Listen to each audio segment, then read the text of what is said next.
जी पहला। तो बच्चों सबसे पहला तो ये कोई कंडक्टर है, स्फेरिकल कंडक्टर मान लो, तो आसान रहेगा तुम्हारे को समझने में, जिसका रेडियस कैपिटल आर है। ठीक है, इसका रेडियस कैपिटल आर है और इसके अंदर मैंने एक पॉइंट ले लिया पी। एक अंदर एक पॉइंट ले लिया पी। ये कंडक्टिंग शेल है और कंडक्टिंग शेल क्या हर एक के लिए वैलिड रहेगा ये कंडक्टिंग शेल।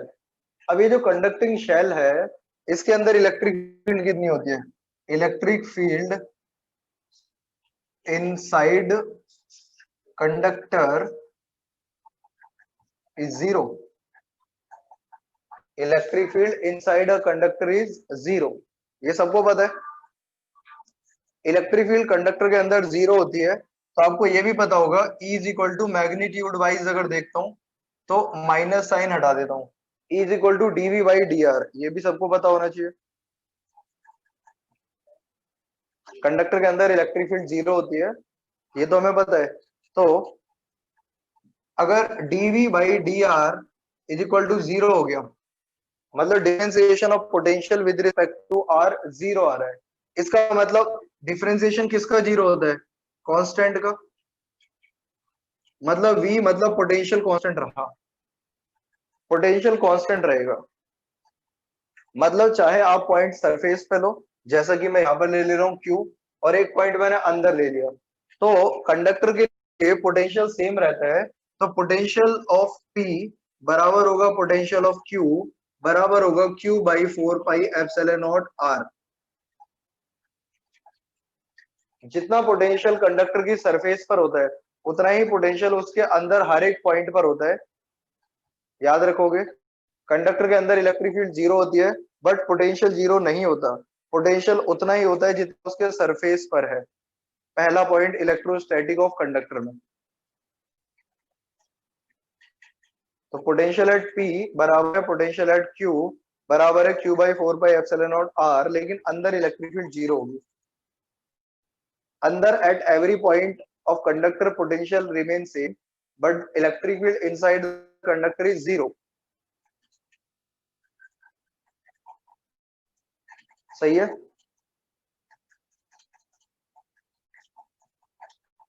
चलिए भाई दूसरी बात सुनो। दूसरी बात, दूसरी बात क्या है वो समझो। अब मान लीजिए मैंने एक कंडक्टर लिया, क्या लिया हमने? एक कंडक्टर लिया और उस कंडक्टर को चार्ज दिया।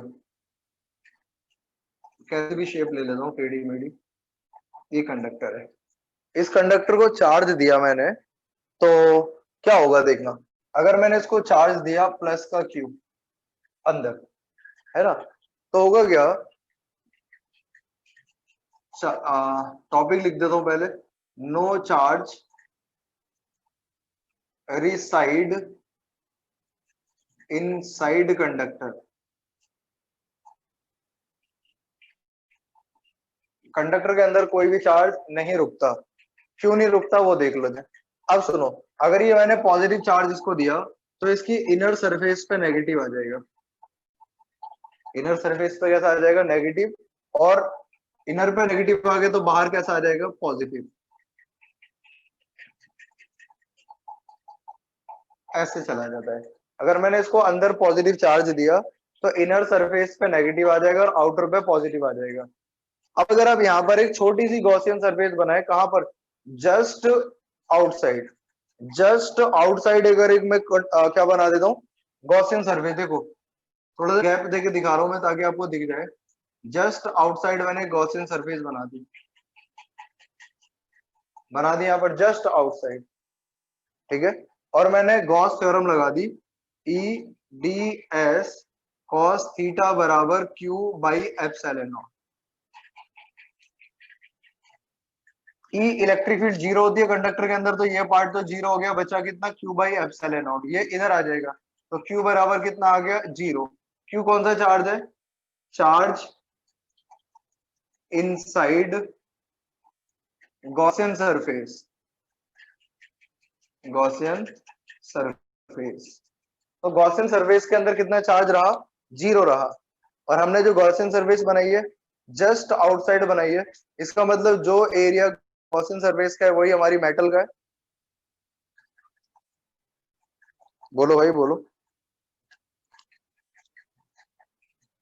तो कंडक्टर के अंदर इलेक्ट्रिक फील्ड जीरो होती है ना, तो इसका मतलब जो भी चार्ज था वो सारा का सारा कहाँ ट्रांसफर हो गया, सरफेस पे। तो जब भी हम कंडक्टर के अंदर चार्ज रखेंगे वो चार्ज कहाँ ट्रांसफर हो जाएगा, उसके सरफेस पे। अंदर टोटल चार्ज कितना हो जाएगा, जीरो। अंदर टोटल चार्ज कितना हो जाएगा, जीरो। ये बात समझ में आ रही है तुम्हें? भाई किसी को नहीं आ रही तो पूछ लो एक बार। तीसरा पॉइंट, तीसरा point, electric field on surface of conductor is sigma by epsilon naught. हर कंडक्टर सरफेस पे electric field sigma by epsilon naught होती है। हर कंडक्टिंग बॉडी की सरफेस पर electric field sigma by epsilon naught होती है, चाहे वो कैसी भी शेप में हो। इस बात को प्रूव करते हैं। देखिए, मान ले भाई मैंने एक ऐसी टेढ़ी मेढ़ी शेप की बॉडी ले ली है ना, और इस टेढ़ी मेढ़ी शेप की बॉडी में चार्ज कहां पर बिखरा हुआ है ये तो पता ही है तुम्हें, इसके सरफेस पे। ये तो पता ही है तुम्हें। अब मैंने सरफेस पे थोड़ा सा एरिया ले लिया इसका, ये रहा, इतना सा एरिया ले लिया, ये रहा।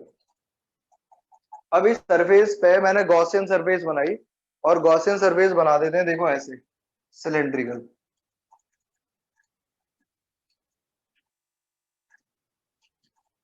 स्मॉल एरिया ले लिया डीएस, और उस डीएस एरिया पर मैंने गॉसियन सरफेस बना दी ऐसे करके। अब ये जो स्मॉल एरिया है इसमें स्मॉल चार्ज होगा डी क्यू। पूरी बॉडी पे चार्ज कितना है, क्यू। स्मॉल एंड पे कितना हो जाएगा, डी क्यू। उसका सरफेस एरिया कितना हो गया, डी एस। अब अगर आप ध्यान से देखो तो आपको पता चलेगा यहाँ से दो तरह के वो बन गए, क्रॉस सेक्शन। तो इस वाले पे इलेक्ट्रिक फील्ड इधर निकल रही है बाहर की तरफ, कितना, E1। और यहां से इलेक्ट्रिक फील्ड इधर निकल रही है कितना, E2। E1 और E2, है ना। अब मैं गॉस थ्योरम लगाता हूं यहाँ पर। तो गॉस थ्योरम क्या कहती है, E1 dot D S cos theta बराबर हो जाएगा, सॉरी, प्लस में E2 डॉट डी एस मतलब ई डी एस कॉस थीटा बराबर कितना हो जाएगा, चार्ज, कितना चार्ज है, डी क्यू अपॉन में एप्सिलॉन नॉट। अंदर डी क्यू चार्ज ही तो है हमारे पास गॉसियन सरफेस में। लेकिन आपको पता है जो E2 है, E2 वाला कंडक्टर के अंदर है। अगर ये E2 कंडक्टर के अंदर है तो कंडक्टर के अंदर तो इलेक्ट्रिक फील्ड जीरो होती है, ये तो हमें पता है, अभी पढ़ा है हमने। तो E2 कितना हो गया, जीरो। बचा कितना हमारे पास, E1 D S cos theta. भाई E1 बाहर है और इसका नॉर्मल भी बाहर है, नॉर्मल भी बाहर है ना, एरिया की डायरेक्शन भी बाहर है। तो E1 कॉस जीरो हो जाएगा, E1 बाहर आ जाएगा, है ना। इनटू में कितना हो जाएगा यहाँ पर, ds, ये E इंटू एस। dq को लिख देता हूं मैं यहाँ पर, मैंने इंटीग्रेशन करके सॉल्व करा तो q बाई एप्सिलॉन नॉट। अब q की जगह कितना हो जाएगा, सिग्मा इंटू एस अपॉन में कितना, epsilon not. Sigma S upon में कितना, एप्सिलॉन नॉट। एस से एस कैंसिल हो जाएगा, और E1 बराबर कितना आ गया, sigma by epsilon not.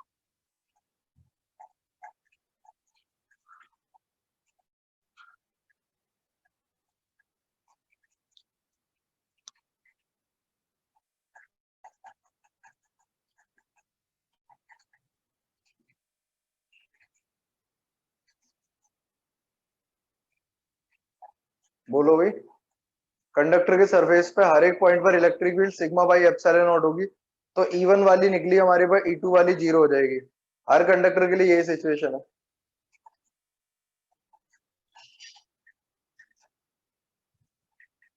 Page, अरे तुम बोलते हैं कुछ नहीं हो। लक्की भाई केमिस्ट्री में भी ऐसे ही करते हैं क्या बच्चे, कोई पूछते नहीं है सर या बोलते नहीं है बच्चे? केमिस्ट्री की चालू होगी ना लक्की भाई तुम्हारी?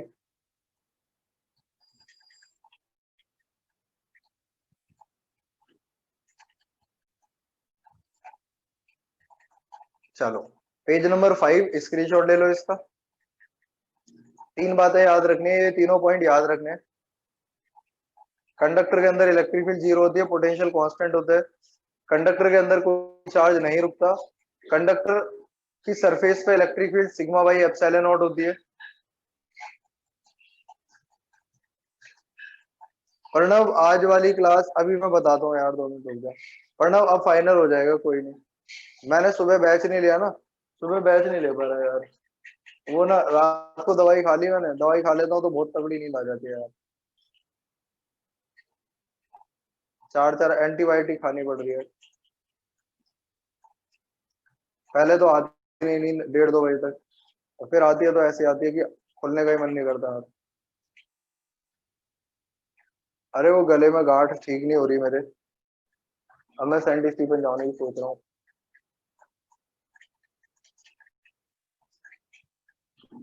सेंट स्टीफन में कराऊंगा जहाँ विक्रम सर ने दिखाया था। अब पहले पेन नहीं हो रहा था, उसमें गांठ में दबाने पे दर्द है।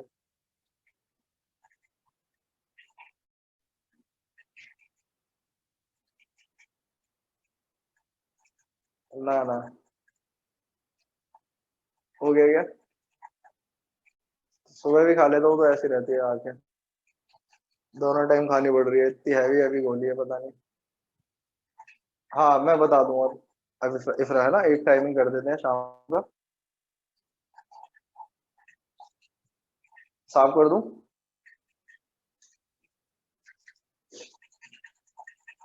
टॉन्सिल्स वॉन्सिल्स नहीं है, पता नहीं कुछ और है। अरे गांठ तो अंदर वाली तो खत्म हो गई, यहाँ पर रह रही है, ये रह रही है। इतनी बड़ी है, काफी इतनी बड़ी है। हम तो टॉन्सिल वॉन्सिल तो शायद खत्म हो गए शायद।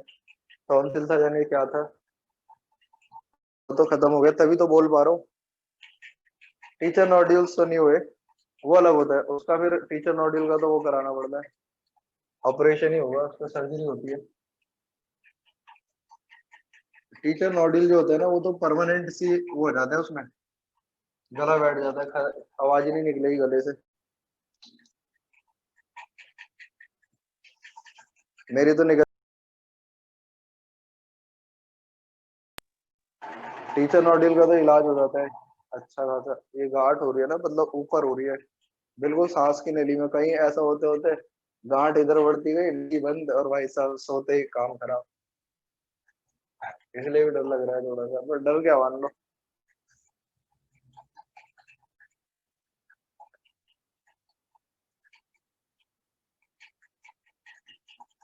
चलो आगे बताओ, अगला।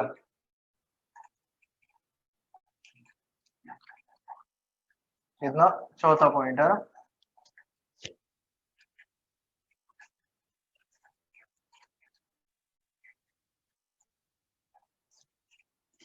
चौथा पॉइंट, अब सुनो चौथा पॉइंट क्या है।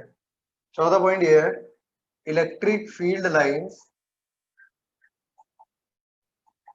Are always perpendicular to surface of conductor। अरे बड़ा बेकार साल है 2020। एक तो काम धंधा भी गया वैसे भी, और उससे भी गए। Electric field lines are always perpendicular to equatorial surface. इसको मैथमेटिकली प्रूव करता हूँ। देखो जरा, अगर ये कंडक्टर है और ये कंडक्टर से मैंने ये इलेक्ट्रिक फील्ड की डायरेक्शन इधर ले ली, मान लो, है ना, और डिस्प्लेसमेंट मान लो इधर है, ये डिस्प्लेसमेंट हो गया डेल्टा आर, ये इलेक्ट्रिक फील्ड हो गई, मान लो ये दोनों थीटा एंगल पर है। ऐसे इमेजिन कर लो, डिस्प्लेसमेंट ऐसे है, इलेक्ट्रिक फील्ड ऐसे है, तो थीटा एंगल पर है। अब आपको याद होगा, डेल्टा वी बराबर होता है माइनस ई डेल्टा आर और कॉस थीटा। डेल्टा वी बराबर माइनस ई डेल्टा आर कॉस थीटा, है ना। लेकिन आपको ये भी याद होगा, अगर ये डिस्प्लेसमेंट की बात करें आप, है ना, डिस्प्लेसमेंट जो है यहाँ पे, सॉरी, जो पोटेंशियल डिफरेंस है, potential difference delta we zero होगा, क्योंकि कंडक्टर के लिए हर एक जगह पे सरफेस पे पोटेंशियल सेम होगा। अगर कंडक्टर की सरफेस पर हर एक जगह पोटेंशियल सेम है, तो पोटेंशियल डिफरेंस जीरो हो गया। अब पोटेंशियल डिफरेंस जीरो हो गया, तो माइनस ई डेल्टा आर कॉस थीटा, तो ये सारा पार्ट इधर आके जीरो हो जाएगा। कॉस थीटा बराबर आ गया जीरो। कॉस की वैल्यू जीरो होती है कॉस 90 पे, तो थीटा बराबर कितना आ गया 90 डिग्री। मतलब इलेक्ट्रिक फील्ड जो हुई वो सरफेस के कैसे आ गई, परपेंडिकुलर।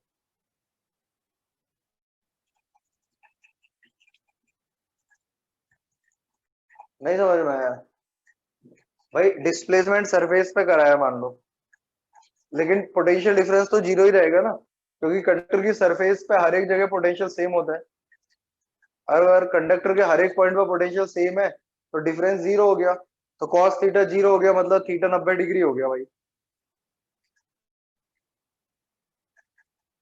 बताओ कोई दिक्कत है तो।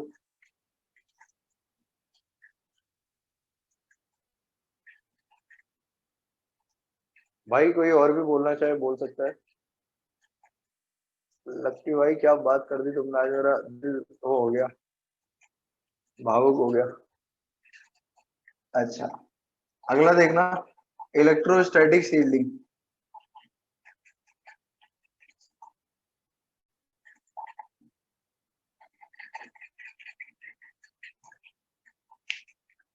आपस की बात है लक्की और मेरी, है लक्की। Electrostatic shielding. अब इलेक्ट्रोस्टैटिक शील्डिंग क्या होता है? शील्ड का मतलब होता है किसी को प्रोटेक्ट करना। अब प्रोटेक्ट करने का,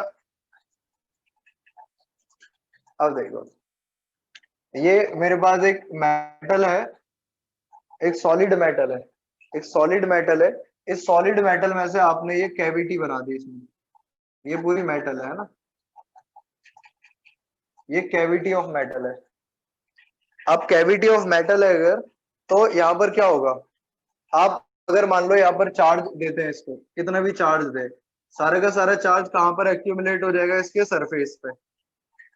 अगर चार्ज इसकी सरफेस पे एक्यूमुलेट हो जाएगा, है ना, कंडक्टर को जब हम चार्ज देंगे तो ये चार्ज सारा का सारा कहाँ पर एक्यूमुलेट हो जाएगा, सरफेस पे जाके। और चार्ज जब सरफेस पे एक्यूमुलेट हो जाएगा तो आपको ये भी पता है, inside the cavity of conductor electric field zero होती है। और अगर इलेक्ट्रिक फील्ड जीरो है तो इसका मतलब जो भी चार्ज हम इस कैविटी के अंदर रखेंगे उस पर एक्सटर्नल इलेक्ट्रिक फील्ड का कोई इफेक्ट नहीं होगा, क्योंकि इलेक्ट्रिक फील्ड तो अंदर जीरो ही रहेगी। तो कोई भी चार्ज को अगर मैं इसके अंदर रखता हूं, कैविटी के अंदर, तो एक्सटर्नल फील्ड की वजह से उस पर कोई फोर्स नहीं लगेगी। अरे बात समझ में, इसको बोलते हैं इलेक्ट्रोस्टैटिक शील्डिंग। तो देखना, the process to protect any substance or charge from external field, we put it in cavity of metal. The process to protect, protest लिख दिया मैंने वैसे, प्रोटेस्ट नहीं, प्रोटेस्ट तो आजकल बंद चल रहा है। प्रोटेक्ट एनी सब्सटेंस या charge from external field, we put it in cavity of metal. अब इसके ऊपर एक कंसेप्चुअल क्वेश्चन बनता है कि हमारी जो कार होती है, कार की जो कवर होता है वो मेटल की बनी होती है, आपको पता है। उसको मेटल का बनाने का कारण क्या है? उसको मेटल का बनाने का कारण ये है कि भाई मान लो कहीं पर बहुत तेजी से बिजली कड़क रही है, तो जब बिजली की चिंगारी अगर गिरेगी, तो बिजली की चिंगारी गिरने की वजह से जो अंदर बैठा हुआ इंसान है, थंडर लाइट वही, तो जो बिजली गिरेगी उस बिजली की जो चिंगारी है उससे आदमी बच जाए, इसलिए उसे मेटल की कैविटी में बनाया जाता है। क्योंकि मेटल की छत रहेगी, तो मेटल की छत रहने की वजह से जो चार्ज आएगा वो चार्ज सरफेस पे डिस्ट्रीब्यूट हो जाएगा, लेकिन अंदर वाला पर्सन सेफ रहेगा। एक बात समझ में आ गई? जब कोई चार्ज डिस्चार्ज होता है, मान लो चार्ज एक बॉडी से दूसरी बॉडी पर जाता है, तो हमेशा चिंगारी निकलती है। जब चार्ज एक बॉडी से दूसरी बॉडी पे जाता है तो चिंगारी निकलती है। अब सुनो, मान लो हम लोग क्या कर रहे हैं कि पेट्रोल ले जा रहे हैं, डीजल ले जा रहे हैं, गैस ले जा रहे हैं। तो पेट्रोल डीजल गैस को ले जाने के लिए हमेशा मेटल की कैविटी का प्रयोग किया जाता है।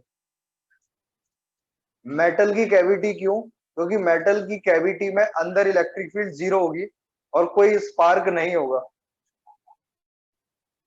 मतलब समझ रहे हो ना? आजकल रेडिएशन तो इतनी सारी घूम ही रही है हमारे आसपास, इलेक्ट्रोमैग्नेटिक वेव घूम रही है, और वो इलेक्ट्रोमैग्नेटिक वेव मान लो अंदर से पार हो गई तो कई बार क्या करा सकती है? स्पार्क करा सकती है, आग लग सकती है, दुर्घटना हो सकती है। उन सब से बचने के लिए हमेशा पेट्रोल, डीजल, गैस या जो भी ये चीज है ना, जो एक्सटर्नल फील्ड से इन्फ्लुएंस हो सकती है, उन सबको मेटल की कैविटी में रखा जाता है।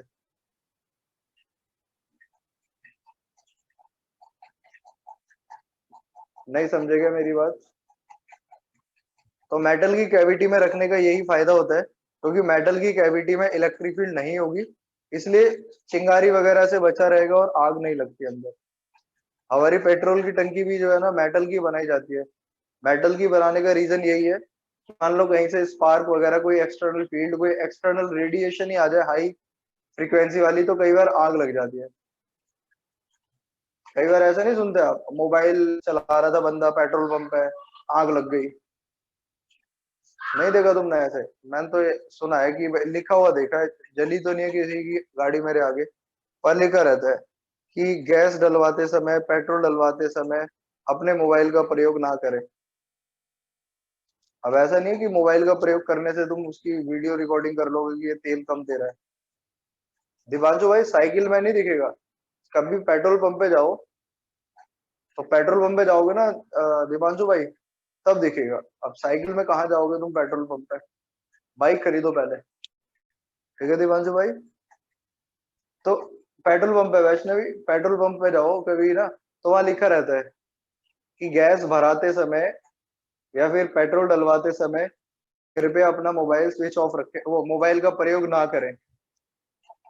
पता है कई बार क्या होता है? जैसे ही मैंने क्या करा, वो गैस भर रहा है ना, सेंसिटिव सब्सटेंस है। अब जैसे ही फोन आता है या कुछ होता है, तो रेडिएशन की वजह से आता है ना, इलेक्ट्रोमैग्नेटिक वेव की वजह से।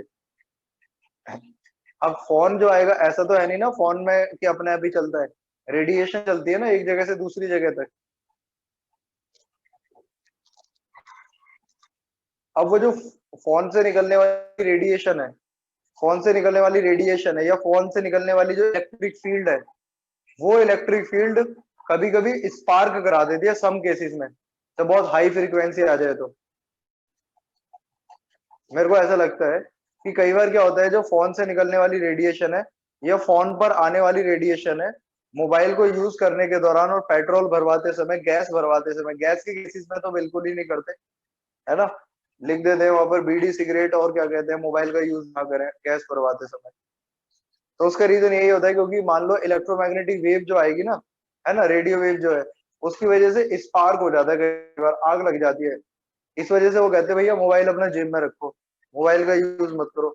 बहुत रेयर केस में होता है ऐसा, लेकिन पर हो सकता है मे भी। कई बार हम देखते हैं सीसीटीवी फुटेज उस पे कि बंदे ने जैसे ही फोन निकाला और आग लगना स्टार्ट होगी पेट्रोल के उसमें, क्योंकि वो इतनी हाई रेडिएशन निकल जाती है कई बार, जो स्पार्क प्रोड्यूस कर देती है मेटल पे, जिससे आग लग जाती है।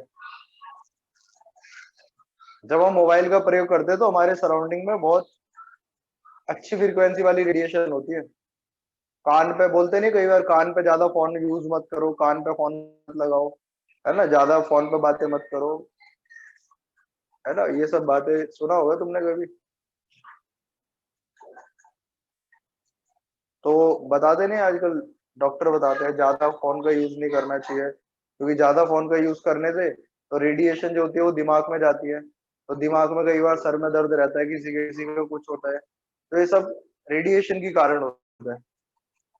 दिखाई तो नहीं देती, लेकिन पेनिट्रेटिंग होती है ना इतना, मतलब इन्फ्लुएंस तो करती है हमारे को, क्योंकि इलेक्ट्रिक फील्ड है उसमें। मेरी बात समझ में आ रहे हो क्या बता रहा हूँ मैं? बताइए।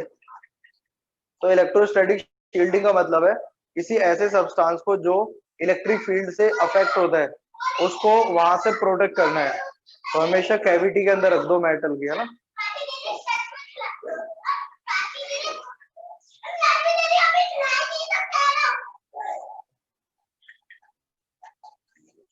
चलो, आगे बात समझ में। कैसे चिल्ला रहा है तू? नाक के छेद बड़े हो जाएंगे तेरी उंगली मेरा नाक में। हाँ नमस्ते। चलो भाई, क्या देख रहा है इसमें? इसमें कुछ नहीं दिखेगा तेरे को। तेरे हाथ देख लेंगे बच्चे तेरे टूटे हुए। और क्या, खुद को ही तो पढ़ाना है मेरे को। अच्छा सुनो, अगली क्लास जो होगी ना, अब फाइनल है टीटीएस में, 10 बजे होगी है ना। अब बताओ किसको दिक्कत है? 10 बजे टीटीएस में, 10 बजे तो बोली थी। जिसको दिक्कत है पहले जल्दी बता दो।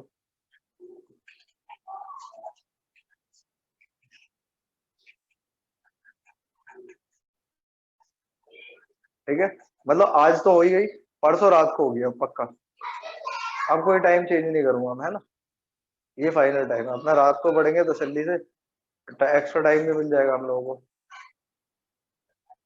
ठीक है, तो अगली क्लास मतलब आज मंगल है तो बृहस्पतिवार को रात को होगी। अब कोई टाइम चेंज नहीं करूंगा बीच में, ये याद रहेगा मेरे को। हाँ 11:30 तक हो जाए करेगी भाभी का, डिपेंड करेगा टॉपिक कितना खत्म करना है। मान ले कोई 1 घंटे में हो गया, मान ले कोई टॉपिक है जो 1 घंटे में इतना हो गया और आधे घंटे में, 15 मिनट में, 20 मिनट में उसका आगे का पार्ट खत्म हो जाएगा, तो मैं पूरा खत्म करूंगा। ये वाला टॉपिक खत्म हो गया तुम्हारा। अगला टॉपिक स्टार्ट होगा कैपेसिटर।